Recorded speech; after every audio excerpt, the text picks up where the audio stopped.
બાદ સાયબર ક્રાઇમને મળી સફળતા। ડિજિટલ અરેસ્ટ કરાયેલ વૃદ્ધાનું રેસ્ક્યુ કર્યું। વૃદ્ધા પાસેથી 33 લાખ પડાવવાનો પ્રયાસ કરાયો। વૃદ્ધાને બેંકમાંથી ડિપોઝિટ ઉપાડવાનું કહેવાયું હતું। બેંક અધિકારીએ શંકાના આધારે પોલીસને જાણકારી આપી। સાયબર ક્રાઇમે વૃદ્ધાના ઘરે પહોંચી અને તપાસ કરી હતી અને આ વૃદ્ધાને રેસ્ક્યુ કર્યા હતા।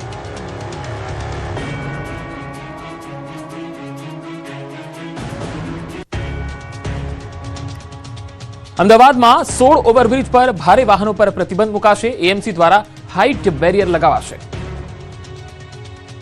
અમદાવાદમાં સુભાષ બ્રિજ પર પડેલી તિરાડ બાદ હવે એએમસી દ્વારા મોટો નિર્ણય લેવામાં આવ્યો છે।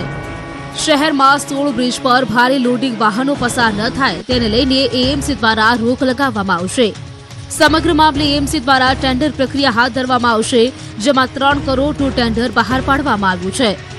શહેરમાં 25 વર્ષ કે તેનાથી જૂના જે પણ બ્રિજ છે ત્યાં હાઇટ બેરિયર મૂકવામાં આવશે। શહેરના સૌથી વ્યસ્ત અને મહત્વના કનેક્ટિવિટી પોઈન્ટ એવા સુભાષ બ્રિજ પર ઉદ્ભવેલી માળખાકીય ચિંતાઓ હવે ગંભીર દિશામાં આગળ વધી રહી છે। ગત 4 ડિસેમ્બરથી પ્રાથમિક સુરક્ષા કારણોસર બ્રિજને 5 દિવસ માટે બંધ કરવામાં આવ્યો હતો, પરંતુ તપાસ દરમિયાન મળેલા નવા તારણો બાદ બ્રિજ હવે 25 ડિસેમ્બર સુધી જાહેર અવરજવર માટે સંપૂર્ણ રીતે બંધ રાખવાનો નિર્ણય લેવાયો છે। મ્યુનિસિપલ તંત્ર તરફથી મળતી માહિતી મુજબ બપોર સુધીમાં આ મુદ્દાનો પ્રથમ વિગતવાર અહેવાલ મ્યુનિસિપલ કમિશનરને સોંપાય તેવી શક્યતા છે। તંત્રને શંકા છે કે બ્રિજના સુપરસ્ટ્રક્ચર સિવાય ફાઉન્ડેશનના કેટલાક ભાગોની વિગતવાર ન્યૂનતમ શક્તિ ચકાસવાની પણ જરૂર પડશે। આ બદલાતી તપાસના કારણે હવે બ્રિજ લાંબા સમય સુધી બંધ રહેવાની શક્યતા વધુ સ્પષ્ટ બની છે। જો કે હવે આ ઘટનાને લઈને એએમસી દ્વારા મહત્વનો નિર્ણય લેવામાં આવ્યો છે, જેમાં Nehru bridge, Parikshit bridge, Baba Saheb Ambedkar bridge, Cadila bridge સહિત કુલ 16 બ્રિજ પર હાઇટ બેરિયર લગાવવામાં આવશે। જૂનાગઢ મહાનગરપાલિકાનો વાલ્વ ભંગાર બજારમાંથી મળ્યો। ફાર્મસી ફાટક પાસે ભંગારના ડેલામાંથી મળ્યો વાલ્વ। ટીંબાવાડીમાં ભૂગર્ભમાં ગટરની ચાલી રહી હતી કામગીરી। કોન્ટ્રાક્ટરના મજૂરો દ્વારા માલ વેચતા હોવાના સીસીટીવી આવ્યા સામે। સીસીટીવી આવતાની સાથે જ તપાસ શરૂ। મહાનગરપાલિકાએ વોટર વર્કર્સ દ્વારા માગી સ્પષ્ટતા। ભંગારના ડેલામાંથી વાલ્વને કબજે લેવાયો। શંકાસ્પદ મજૂરોની પૂછપરછ કરાઈ। ગીર સોમનાથના વેરાવળના ડારી ગામમાં પત્નીની હત્યા કરનાર પતિનો મૃતદેહ મળ્યો। ડારી ગામના કબ્રસ્તાનમાંથી મૃતદેહ મળ્યો। ઝેરી દવા પી આત્મહત્યા કરી હોવાની પ્રાથમિક માહિતી। પિયર આવેલી પત્નીની તેના જ પતિએ કરી હતી હત્યા। રાજકોટમાં મ્યુલ બેંક એકાઉન્ટ કૌભાંડ કેસમાં 4 આરોપીની 14.30 લાખની છેતરપિંડીનો ખુલાસો। એજન્ટો સાથે મળી સાયબર ફ્રોડથી નાણાં મેળવ્યા હતા। અલગ અલગ બેંક હોલ્ડરોને લાલચ આપી હતી। બેંક હોલ્ડરોના ખાતામાં પૈસા ટ્રાન્સફર કર્યા હતા। રોકડ ઉપાડી આંગળીયા મારફત પૈસા મેળવતા હતા। આ કેસમાં 7 આરોપી વિરુદ્ધ ગુનો દાખલ। હાલમાં 3ની શોધ।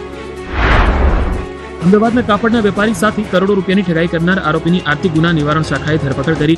ઝડપાયેલ આરોપી અજય રસ્તોગી મૂળ મુંબઈ દહીસરનો રહેવાસી છે। તેણે અમદાવાદના વેપારી પ્રતિમ શાહ પાસેથી ગ્રે કાપડનો 3 કરોડ 90 લાખનો માલ ખરીદ્યો હતો, જેના રૂપિયા 20 દિવસમાં ચૂકવી આપવાના હતા, પરંતુ માત્ર 25 લાખ રૂપિયા ચૂકવી ઓફિસ બંધ કરી આરોપી ફરાર થઈ ગયો હતો।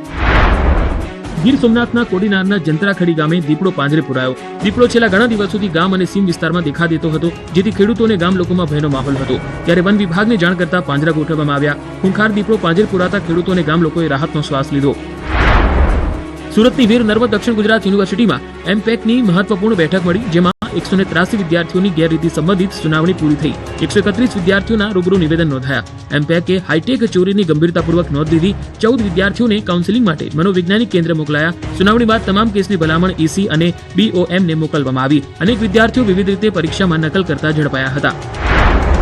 જૂનાગઢ જિલ્લા પોલીસનું વાર્ષિક ઇન્સ્પેક્શન યોજાયું, જેમાં રેન્જ આઈજી નિલેશ જાજડિયા દ્વારા પોલીસની કામગીરીનું નિરીક્ષણ કરાયું। સેરેમોનિયલ પરેડ પણ યોજાઈ, જેમાં ડોગ સ્ક્વોડ અને હુલ્લડ નિયંત્રણ સહિત વિવિધ કામગીરીના નિદર્શનો કરવામાં આવ્યા। પાકિસ્તાની બોટ સહિત 11 લોકો જખો નજીકથી પકડાયા। તપાસમાં થઈ શકે છે મોટા ખુલાસા। કચ્છના જખો નજીક ભારતીય જળસીમામાંથી એક પાકિસ્તાની ફિશિંગ બોટને ઝડપી પાડવામાં આવી। આ મામલે પોરબંદરના નવી બંદર મરીન પોલીસ સ્ટેશનમાં ફરિયાદ નોંધાવવામાં આવી। અલ વાલી નામની આ પાકિસ્તાની બોટ આંતરરાષ્ટ્રીય જળસીમાથી લગભગ 5 થી 15 નોટિકલ માઇલ અંદર ભારતીય પાણીમાં પકડાઈ હતી। પ્રાદેશિક જળસીમા પોરબંદર હોવાના કારણે બોટ અને તેના 11 ક્રૂ મેમ્બરોને દરિયાઈ માર્ગે પોરબંદર લાવવામાં આવ્યા હતા। ઝડપાયેલા 11 માછીમારોમાં 2 સગીરોનો પણ સમાવેશ થાય છે। પાકિસ્તાની બોટ અને તેના તમામ 11 ક્રૂ મેમ્બરોને વધુ કાર્યવાહી અને પૂછપરછ માટે નવી બંદર મરીન પોલીસને સોંપવામાં આવ્યા। પોલીસ દ્વારા તમામની અટકાયત કરીને આ મામલે ઊંડાણપૂર્વક પૂછપરછ હાથ ધરવામાં આવી। આ બનાવ સુરક્ષા એજન્સીઓ દ્વારા દરિયાઈ સરહદ પરની સતર્કતા અને કડક દેખરેખ સૂચવે છે। પોલીસ સૂત્રોના જણાવ્યા અનુસાર વધુ તપાસ અને કાયદેસરની કાર્યવાહી માટે આ કેસ જખો ખાતે મોકલવામાં આવશે। પરિવારને લિબિયામાં બનાવ્યા બંધક, દુબઈથી પોર્ટુગલ જવા નીકળ્યા હતા। યુરોપમાં સ્થાયી થવાના સપના સાથે નીકળેલા મહેસાણા જિલ્લાના બાદલપુરા ગામના એક પરિવારને એજન્ટોએ છેતરીને લીબિયા મોકલી દીધો છે, જ્યાં તેમને બંધક બનાવીને તેમની મુક્તિ માટે 2 કરોડ જેટલી તોતિંગ ખંડણીની માંગ કરવામાં આવી રહી છે. પરિવારજનોના સભ્યોએ આ મામલે ગાંધીનગરના સચિવાલયમાં રજૂઆત કરી છે અને વિદેશમાં ફસાયેલાઓને હેમખેમ પરત લાવવાની માંગ કરી છે. બાદલપુરા ગામના દંપતી અને તેમની 3 વર્ષની બાળકી લીબિયામાં બંદી બનાવવામાં આવી છે. આ પરિવાર દુબઈથી પોર્ટુગલ જવા નીકળ્યો હતો, પરંતુ એજન્ટોએ છેતરપિંડી કરીને તેમને લીબિયા મોકલી દીધા. લીબિયામાં આ પરિવારને એકાંતમાં બંદી બનાવી ધમકી આપવામાં આવી રહી છે કે તેઓને જાનથી મારી નાખવામાં આવશે. અપહરણકર્તાઓ દ્વારા $54,000 અને દુબઈના એજન્ટોએ 1 કરોડની માંગણી કરી છે. ત્યારે પરિવારજનો દ્વારા મહેસાણા કલેક્ટર કચેરીએ લેખિત રજૂઆત કરવામાં આવી હતી. તો આ અંગે બંધક બનાવેલા વ્યક્તિએ ફોન પર તેમના કાકા સાથે વાત કરી હતી, જેનો ઓડિયો પણ સામે આવ્યો છે. જય માતાજી કાકા. તો કાકા જે હોય ક્લિયર કરાવો. હું 2 દાડે મને ખાવા નહીં આપ્યું, ખાવા નહીં આલ્યું ને સ્વેટર બેટર કાઢી 2 રાખ્યો.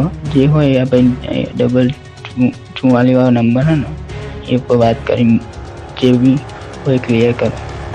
જેમાં તે કહે છે કે 2 દિવસથી ખાવા નથી આપ્યું અને સ્વેટર કાઢીને બેસાડી રાખ્યો છે અને પત્ની અને દીકરીને પણ મારાથી અલગ રાખી છે. સુરતમાં તોફાનીઓને જાહેરમાં મારામારી કરવી ભારે પડી. પોલીસે શાન ઠેકાણે લાવી.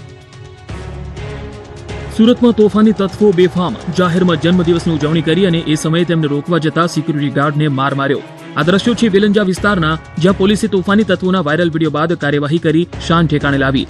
વેલંજામાં એમટીસી મોલ ખાતે જાહેરમાં કેટલાક લોકો જન્મદિવસની ઉજવણી કરી રહ્યા હતા. તે સમયે સિક્યુરિટી ગાર્ડે યુવકોને બહાર જવાનું કહ્યું. આ વાતથી યુવકો ઉશ્કેરાઈ ગયા અને સિક્યુરિટી ગાર્ડ સાથે જીબાજોડી કરીને તેને માર માર્યો. આ સમગ્ર ઘટના સીસીટીવીમાં કેદ થઈ. બનાવ બાદ સિક્યુરિટી ગાર્ડે પોલીસ ફરિયાદ કરી. ઉત્તરાયણ પોલીસે સીસીટીવી ફૂટેજના આધારે 5 આરોપીઓને પકડી પાડ્યા અને તેની શાન ઠેકાણે લાવી હતી. પોલીસ ગિરફ્તમાં આવ્યા બાદ તોફાની તત્વોએ હવે ફરી આવું કૃત્ય નહીં કરે તેવી માફી માંગી હતી. સુરતમાં નકલી નોટ વટાવો એક ઠગ પકડાયો અને પછી પકડાયું મસમોટું કૌભાંડ. એક જાગૃત નાગરિકની સતર્કતાના કારણે સુરત પોલીસે પશ્ચિમ બંગાળથી ગુજરાત સુધી ફેલાયેલા એક આંતરરાજ્ય ફેક કરન્સી રેકેટનો પર્દાફાશ કર્યો છે. અર્થતંત્રને નુકસાન પહોંચાડી રહેલા નેટવર્ક પર લીંબાદ પોલીસે સપાટું બોલાવીને 3,84,500 ની કિંમતની નકલી નોટો સાથે 3 આરોપીઓની ધરપકડ કરી છે. બનાવની શરૂઆત ત્યારે થઈ જ્યારે એક આરોપી 500 રૂપિયાની નકલી નોટ બજારમાં વટાવવાનો પ્રયાસ કરી રહ્યો હતો અને શંકા જતા તાત્કાલિક પોલીસને જાણ કરી હતી, જેમાં પોલીસે આરોપી સફીકુલ ઇસ્લામ નેસુદ્દીન શેખની કડક પૂછપરછ કરી હતી. પૂછપરછમાં સફીકુલ શેખે કબૂલાત કરી કે આ નેટવર્ક ફક્ત તેના સુધી સીમિત નથી, તેના તાર છેક ભેસ્તાન વિસ્તાર સુધી જોડાયેલા છે, જ્યાં ભેસ્તાનના રૂમમાં છુપાવીને રાખેલી 500ના દરની 763 નકલી નોટો મળી આવી હતી.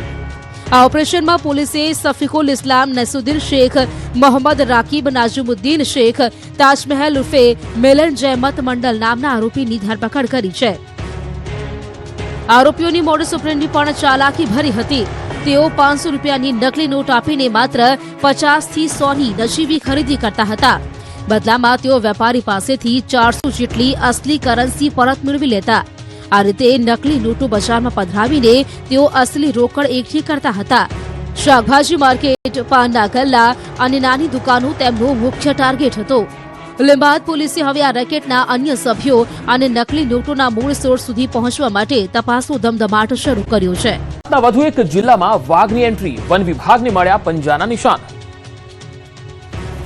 દાહોદના રતનમહાલ વન્ય પ્રાણી અભયારણ્યમાં થોડા દિવસો પહેલા એક વાઘના વસવાટની પુષ્ટિ થયા પછી આ વિસ્તારમાં વધુ એક વાઘ હોવાની વાતો વહેતી થઈ છે, જેને કારણે ફરી એકવાર રાજ્ય વન્યજીવ વિભાગ હરકતમાં આવ્યું છે. છોટાઉદેપુર જિલ્લાના રેન્જ વિસ્તારમાં પેટ્રોલિંગ વધારી તપાસ કરતા વાઘના પંજાના નિશાન જોવા મળ્યા હોવાની પુષ્ટિ છે. જો કે આ પહેલા જોવા મળેલો જ વાઘ છે કે વધુ એક વાઘની એન્ટ્રી ગુજરાતમાં થઈ છે તે હજુ તપાસનો વિષય છે. છોટાઉદેપુરના દાહોદના જંગલ છેલ્લા કેટલાક દિવસોથી વાઘના પંજાના નિશાન જોવા મળી રહ્યા છે. વન વિભાગના મતે ટીમ સતત આ વિસ્તારમાં પેટ્રોલિંગ કરી રહી છે અને વધુ પુરાવા મળશે આમ વન અધિકારીએ વાઘ હોવાના સંકેતો આપ્યા છે. પરંતુ ખરેખર આ વાઘ પહેલા આ વિસ્તારમાં દેખાયેલો જ વાઘ છે કે એ સિવાયનો વધુ એક વાઘ અહીં જોવા મળ્યો છે તે અંગેની સત્તાવાર પુષ્ટિ કરી નથી. મધ્યપ્રદેશ અને ગુજરાતની સરહદે દાહોદ અને છોટાઉદેપુરના સરહદી વિસ્તારમાં આવેલ રતનમહાલ જંગલમાં વાઘની એન્ટ્રીની પુષ્ટિ છે. આ વાઘ ફેબ્રુઆરી 2025માં પ્રથમ વખત દેખાયો હતો,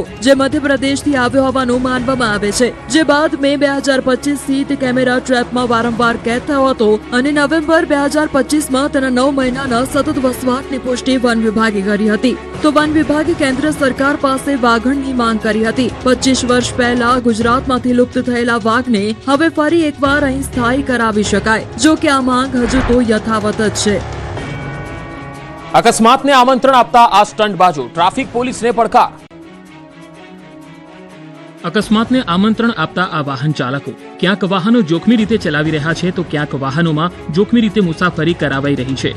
આ દ્રશ્યો ગુજરાતના જ છે, જ્યાં બેફામ હંકારી બીજાની જિંદગીને જોખમમાં મુકાઈ રહી છે. આવું જ કંઈક જોવા મળ્યું વડોદરાના ડભોઈમાં, જ્યાં ડભોઈ અંતરિયાળ ગામોમાં જોખમી સવારીનો એક વિડીયો વાયરલ થયો. દ્રશ્યોમાં સાફ જોઈ શકાય છે કે કારની પાછળનો દરવાજો ખુલ્લો રાખી મુસાફરોના જીવ જોખમમાં મૂકવામાં આવ્યા. ડભોઈથી સ્ટેચ્યુ ઓફ યુનિટી રોડ પર ગેરકાયદે મુસાફરો ભરતા ચાલકો બેફામ બન્યા અને ટ્રાફિક પોલીસ મૂક પ્રેક્ષક બનતા સવાલો પણ ઉઠી રહ્યા છે. ન્યૂઝ 18ની અપીલ છે કે આવો પ્રવાસ જોખમી બની શકે છે. ગીર સોમનાથ વેરાવળ પ્રાચી રોડ પર ગમખ્વાર અકસ્માત થયો. બોડાસ ફાટક નજીક બાઇક અને કાર વચ્ચે અકસ્માત. કારે બાઇકને 10 ફૂટ સુધી ઢસડી હતી. બાઇક ચાલક ગંભીર રીતે ઇજાગ્રસ્તને હોસ્પિટલમાં ખસેડાયો. સાપુતારા ઘાટ માર્ગમાં 2 અલગ અલગ જગ્યાએ અકસ્માત થયો. વહેલી સવારે આઈસર ટેમ્પો અને ટ્રક વચ્ચે અકસ્માત થયો, જેમાં ટ્રક ચાલક અને ક્લીનર ઘાયલ થયા. તો સાપુતારામાં બીજા એક અકસ્માતમાં બોક્સથી ભરેલી એક ટ્રક પલટી ગઈ. અકસ્માત બાદ ટ્રાફિક જામ થયો, જો કે પોલીસે ટ્રાફિકને દૂર કર્યો. ભાજપમાં કલેશ, સાંસદ અને ધારાસભ્ય આવ્યા સામસામે, ગુજરાતનું રાજકારણ ગરમાયું છે. ગુજરાત ભાજપના 2 દિગ્ગજ નેતા સાંસદ મનસુખ વસાવા અને નાંદોદના ધારાસભ્ય દર્શના દેશમુખ આમને સામને આવ્યા છે.